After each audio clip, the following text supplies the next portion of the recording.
আমরা আজকে একটা আইসক্রিম এঁকে দেখব কিভাবে আইসক্রিমটা আঁকবো এই পেজটার উপরে, সেটা আমি আজকে দেখাবো।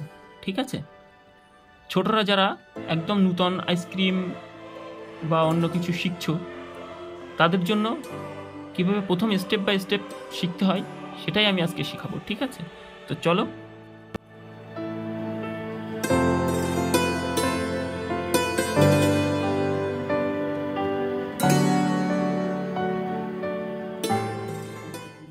এমন এমন এমন এমন ঘুরে দেবো, ঠিক আছে, যাতে আইসক্রিমটা মনে হয় যে খাওয়া হয়েছে। ঠিক আছে, তারপর এখান থেকে একটা এই দেবো, এই দেবো, আমরা কালারফুল আইসক্রিম করব। ঠিক আছে, এবং সেটা কিভাবে রং করব সেটাও আমি দেখিয়ে দেব। ওকে,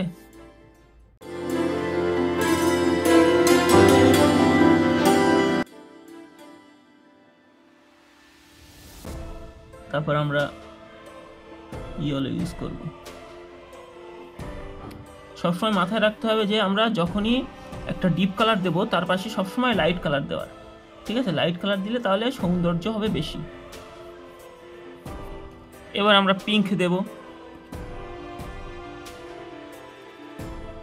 আবার একটা লাইট কালার চাপাবো। ঠিক আছে, এবার আমরা আবার রেড দেব,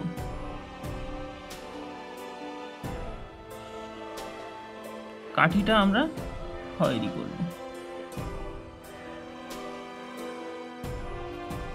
সবসময় মাথায় রাখতে হবে যে আমরা আগে কখনো গ্লাস মার্কিং দিয়ে এরকম মার্জিনটা টানবো না।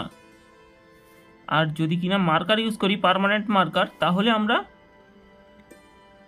মার্জিনটা আগে টেনে নিতেই পারি। ঠিক আছে, এই হয়ে গেল একটা আইসক্রিম।